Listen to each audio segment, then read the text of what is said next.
বন্ধুরা, আরও একটি নতুন ভিডিওতে সবাইকে আমার স্বাগত ও উষ্ম অভিনন্দন। আজকে 11ই মে এই ভিডিওতে আপনারা দেখতে পাবেন সোনপ্রয়াগ থেকে বদ্রীবিশাল কিভাবে যাবেন, কম খরচে কোথায় থাকবেন, কিভাবে ঘুরবেন, কত টাকা খরচ হবে, অল্প সময়ে কিভাবে কম খরচে ঘোরা সম্ভব, সমস্ত কিছু তথ্য। আপনাদের কাছে বিশেষ অনুরোধ রইল সম্পূর্ণ ভিডিওটা দেখার জন্য, আর কমেন্ট করতে ভুলবেন না। আমরা আগের দিন গৌরীকুণ্ড থেকে কেদারনাথ পায়ে হেঁটে উঠেছি। 10ই মে দ্বার ওপেনিং দেখে কেদার বাবাকে দর্শন করলাম। ওই দিনই কেদারনাথ থেকে নামার যাত্রা করেছি গৌরীকুণ্ড পর্যন্ত। ওই কেদারনাথের ভিডিওটা যারা দেখেননি তাদের জন্য আমার ডেসক্রিপশন বক্সে লিঙ্ক দেওয়া রইল, দেখে নেবেন। প্রথম দিন আমরা কাটিয়েছিলাম সোনপ্রয়াগের হোটেলে নারায়ণ ধাম। আমরা এক রুমে 4 জনা ছিলাম। আমাদের ভাড়া পড়েছিল 2000 টাকা। 10ই মে কেদারনাথ থেকে নেমে এই হোটেলেই ছিলাম ডরমেটরি রুমে। মাথাপিছু আমাদের 500 টাকা পে করতে হয়েছিল। পরের দিন 11 মে আমরা সকাল সকাল বেরিয়ে পড়লাম। হোটেল নারায়ণ ধাম থেকে এই হোটেলের ফোন নাম্বার আমার ডিসক্রিপশন বক্সে দিয়ে দিলাম, দেখে নেবেন। 11ই মে ঘড়িতে সকাল 6:40 আমরা বেরিয়ে পড়লাম এই হোটেল নারায়ণ ধাম থেকে। এটা হলো সোনপ্রয়াগ। আমরা এই সোনপ্রয়াগ থেকে হোটেল থেকে বেরোলাম। এখন আমরা বাস ধরবো বদ্রীনাথ ধামে যাওয়ার জন্য। এই আমরা সোনপ্রয়াগ থেকে বাস ধরার জন্য হেঁটে যাচ্ছি বাস স্ট্যান্ডে।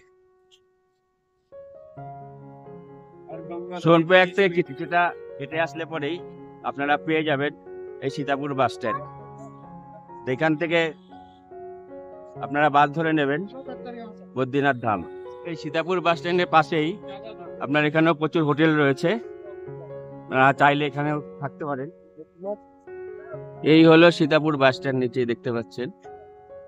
এই মুহূর্তে রয়েছি আমরা সীতাপুর বাস স্ট্যান্ডে। আমরা শেয়ার গাড়ি পেয়ে গেছি বদ্রীনাথ ধামে যাওয়ার জন্যে, মাথা পিছু 1000 টাকা করে। তা আমরা গাড়িতে উঠে যাচ্ছি, তো চলুন যাওয়া যাক। এখান থেকে আমরা একটা শেয়ার গাড়ি পেয়ে গেলাম। চামেলি পর্যন্ত ভাড়া নেবে 300 টাকা মাথা পিছু।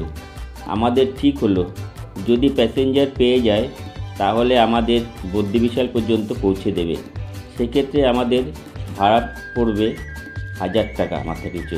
প্যাসেঞ্জার না পাওয়ায় আমরা চামেলিতেই নেমে পড়লাম। চামেলি থেকে বদ্রীনাথ ধাম পর্যন্ত আমরা আবার শেয়ার গাড়ি করলাম। আমাদের ভাড়া পড়লো মাথা পিছু 500 টাকা করে।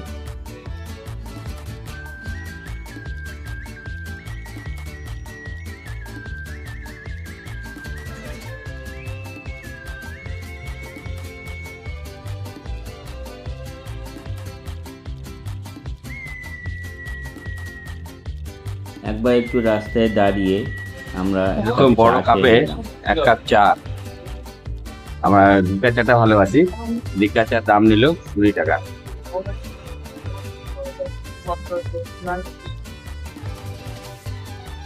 চা খেয়ে আমরা আবার গাড়িতে উঠে পড়লাম।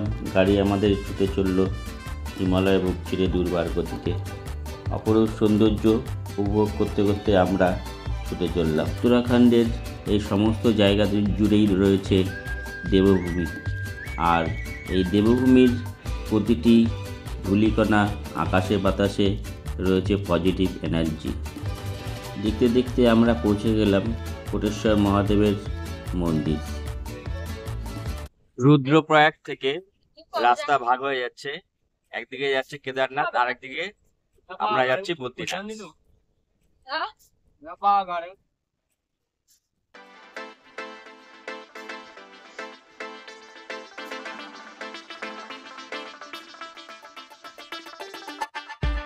পথ চলতে চলতে হঠাৎই যেন চমকে উঠলাম। রাস্তার একদিকে গভীর খাদ কয়েকশো মিটার নিচে, আর আরেকদিকে রয়েছে হিমালয় পর্বতমালা খাড়া। এই পথ বেশ কঠিন। তারপর যেন এক নিমিষেই ভয় কোথাও থেকে যেন উধাও হয়ে গেল। হিমালয়ের বুকে প্রকৃতির এই সৌন্দর্য দেখে মুগ্ধ হয়ে গেলাম।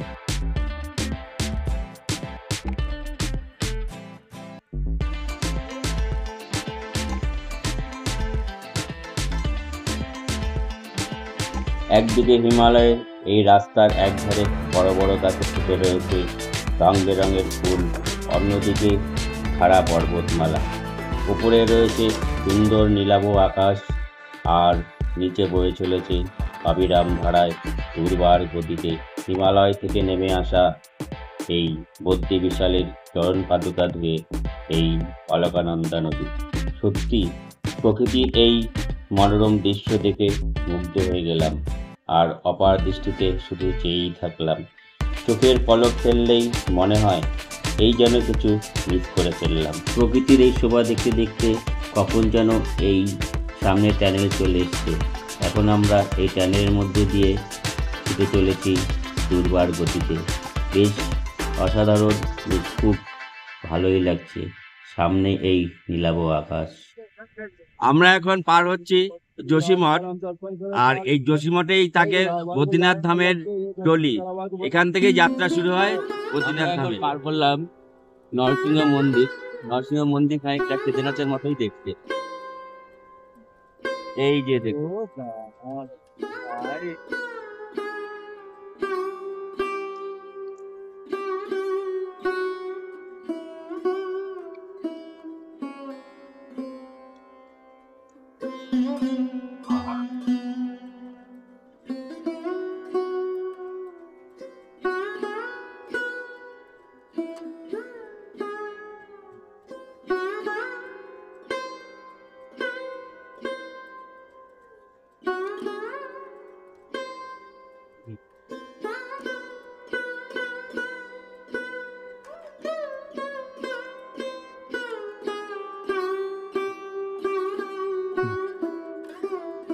আমরা এসে পৌঁছলাম বিষ্ণুপ্রয়াগ ধাম। তা চলুন দর্শন করে আসি।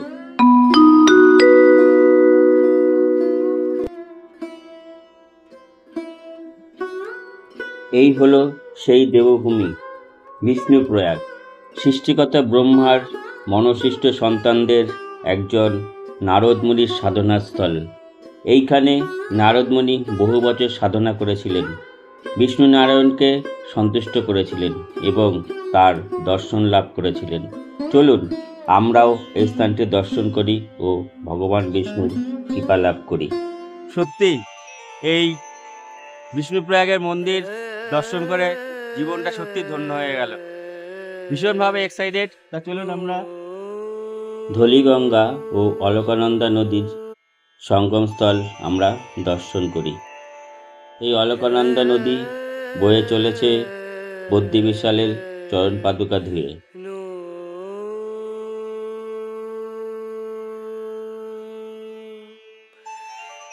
হলো ভূতনাথ মহাদেবের মন্দির, আর এটা হলো প্রাচীন ভৈরবনাথ মন্দির।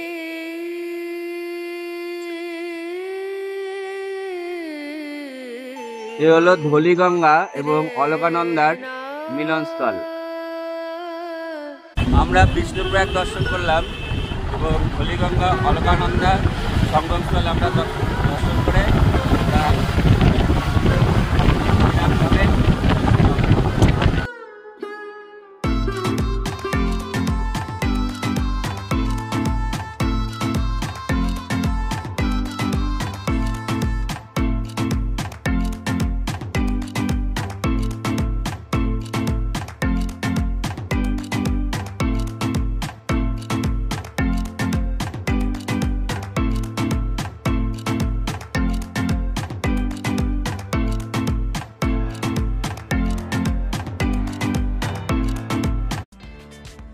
এই মুহূর্তে আমরা চলে এসেছি হনুমান চট্টি। এখানে আছে হনুমানজির মন্দির। এই হনুমানজির কাছে অনুমতি নিয়ে বদ্রী বিশাল যাত্রা শুরু করতে হয়।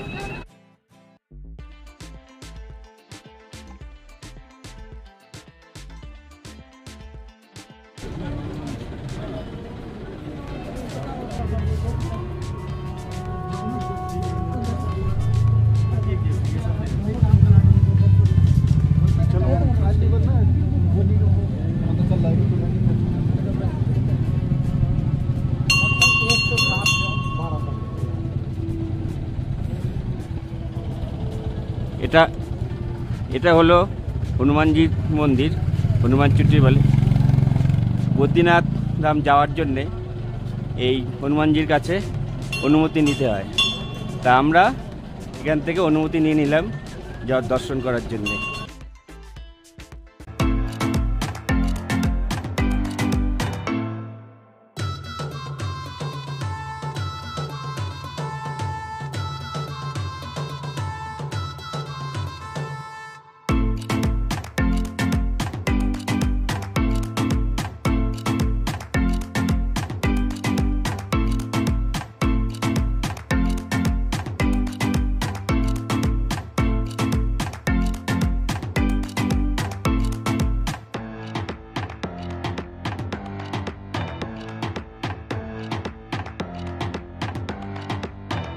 আমরা 222 কিলোমিটার পথ অতিক্রান্ত করে পৌঁছে গেলাম বদ্রীনাথ ধামের একেবারে ভারস্বী আশ্রমের গেটের কাছে।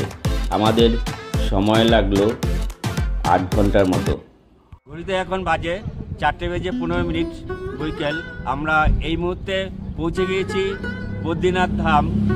আর আমরা থাকবো এই যে ভারত সেবাশ্রম, এই ভারত সেবাশ্রমের থেকে মাত্র 500 মিটার দূরেই রয়েছে বদ্রীনাথ ধামের মূল মন্দির। বন্ধুরা, আমরা ভারত সেবাশ্রমের ভিতরে প্রবেশ করলাম। প্রবেশ করে প্রথমেই আমরা দেখে নেব এর চেক আউট টাইম কি আছে। আর এই হচ্ছে ভিতরের অফিস। আমরা অফিসে ঢুকে জেনে নেব যে আজকে ভাড়া কি আছে, তারপরে আপনাদেরকে জানাচ্ছি। আমরা 3 জনের থাকার মতো একটা রুম নিয়ে নিলাম। আমাদের ভাড়া পড়লো 1000 টাকা। এখানে ডন্ডরি রুমও পাওয়া যায়, সেক্ষেত্রে আপনাদের ভাড়া পড়বে মাথায় পিছু 200 টাকা করে। আপনারা চাইলে এখানে থাকতে পারেন, ফোন নাম্বার দেওয়া রইল ডিসক্রিপশন বক্সে, দেখে নেবেন। এখানে 5 থেকে 8 জনা থাকার মতো রুম রয়েছে, সেক্ষেত্রে আপনাদের ভাড়া পড়বে মাথা পিছু 300 টাকার মতো। আমরা ভারত সেবাশ্রমের রুম নিয়ে ভিতরে গেলাম, দেখে ফ্রেশ হলাম। প্রথমে ফ্রেশ হয়ে এখন আমরা যাব, বাইরে ভান্ডারাও চলছে, আর একটু মন্দিরের দিকে যাব, ঘুরে দেখে আসি। তো চলুন যাই।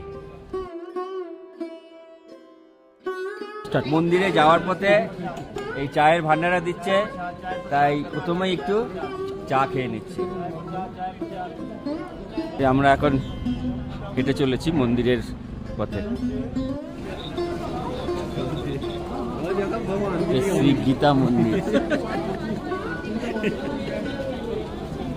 মন্দির চত্বরে এরকম জায়গায় জায়গায় প্রচুর ভান্ডারা দিচ্ছে। আমরা ভান্ডারা খাবো, তবে সবার আগে যেটা আমরা করতেছি, আগে বাবার মন্দির দর্শন করে আসি। চলুন যাই। আমরা মন্দির দর্শনের জন্য চলে এসেছি, আর ঠিক তার মন্দিরের নিচে দিয়ে বয়ে চলেছে অলকনন্দা নদী। তা চলুন, এরপরে আমরা মন্দির দর্শন করব।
দেখুন এখানে কত সুন্দরভাবে ব্যবস্থা।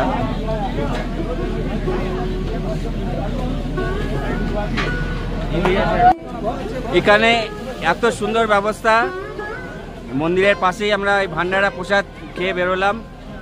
অসাধারণ, দুর্দান্ত, মানে এত সুন্দর ব্যবস্থা করেছে, খুবই ভালো ব্যবস্থা করেছে। মন্দির দর্শন করে ভান্ডারায় প্রসাদ খেয়ে আমরা আশ্রমে ফিরে আসলাম, কারণ ওই দিন শরীর খুব টায়ার্ড ছিল এবং এসে আমরা রেস্ট নিলাম।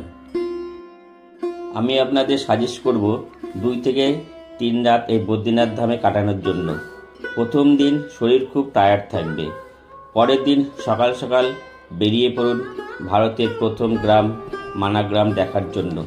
এখানে আছে ব্যাস গুফা ও ভগবান গণেশজির মন্দির, যেখানে ব্যাসদেব মহাভারতের কাহিনী মুখে বলেছিলেন এবং নিচে গণেশজি সেখানে বসে মহাভারত লিখেছিলেন। তার এই যে পাথরটা দেখছেন, এই যে আমার পেছনে যে পাথরটা দেখছেন, এটাই হলো ভীমপুর। ভীম পঞ্চপাণ্ডবদের নিয়ে যখন স্বর্গে যাচ্ছিলেন, তখন এক একে যখন সব গায়েব হয়ে যাচ্ছিল, স্বর্গে যাওয়ার পথে পড়েছিল সরস্বতী নদী। এই এর নিচে দিয়ে বয়ে চলে যে সরস্বতী নদী, তখন ভীম এই একটা পাথর দিয়ে পুল তৈরি করেছিল স্বর্গে যাওয়ার জন্যে। সেই এটা হলো তার জন্য নাম দেওয়া হয়েছে ভীমপুর। সত্যি এই স্বর্গের দুয়ার এসে জীবনটা ধন্য হয়ে গেল। আর এখানকার যে প্রকৃতিটাও অসাধারণ।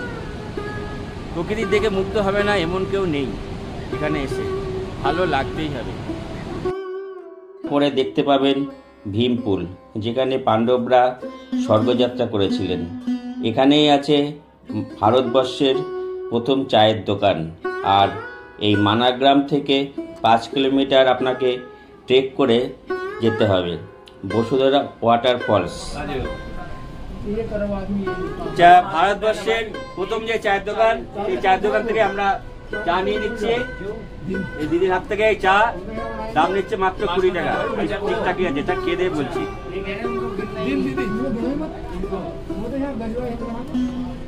আচ্ছা, মোটামুটি নর্মালি এটাও একটা স্মৃতি হয়ে থাকলো যে ভারতবর্ষের শেষ এবং প্রথম চায়ের দোকানে আমরা চা খেয়ে গেলাম।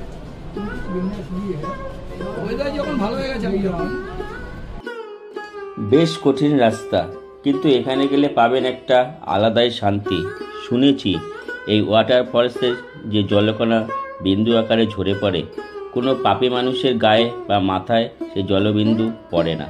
এ এক আশ্চর্য দুর্লভ কাহিনী, এখানে গেলে দেখতে পাবেন। এই মানাগ্রামের ওপর ভিডিও আপনারা পরের ভিডিওতে দেখতে পাবেন। মানাগ্রাম থেকে বদ্রীনাথ চলে আসুন, এখানে মন্দির যাওয়ার পথে অনেক ভান্ডারা পেয়ে যাবেন। আমার মতে হোটেলের থেকেও ভালো খাবার পাবেন এই ভান্ডারাতে। খেয়ে দিয়ে মন্দির চত্বর ঘুরে চলে আসুন আশ্রমে এবং রেস্ট নিয়ে পরের দিন সকালে উষ্ণ প্রস্রবণের জলে স্নান করে পুজো দিয়ে ভগবান বিষ্ণুর কষ্টিপাথরের মূর্তি দর্শন করুন। এবং মন্দির চত্বরে আরও কয়েকটি মন্দির রয়েছে, মন্দিরগুলি দর্শন করুন। মন্দির যাওয়ার পথে অনেক দোকান আছে, কিন্তু কিছু কেনাকাটি থাকলে কেনাকাটি করে চলে আসুন আশ্রমে। পরের দিন খুব সকালে ভারত সেবাশ্রমের ঠিক পাশেই রয়েছে বাস স্ট্যান্ড। বাস ধরে চলে আসুন হরিদ্বার। আসার জন্য ভাড়া নেবে 770 টাকা মাথা পিছু। বদ্রীনাথ ধাম থেকে হরিদ্বারের দূরত্ব 307.1 কিলোমিটার। সময় লাগবে 8.5 ঘন্টা থেকে 12 ঘন্টা। বন্ধুরা, ভিডিওটা কেমন লাগলো কমেন্ট করে জানাবেন। আপনাদের কাছে বিশেষ অনুরোধ রইল, ভিডিওটা আপনাদের কাছে ভালো লাগলে লাইক ও শেয়ার করতে ভুলবেন না। দেখা হচ্ছে পরবর্তী ভিডিওতে। ততক্ষণ আপনারা আমার পাশে থাকুন, সাথে থাকুন, সুস্থ থাকুন।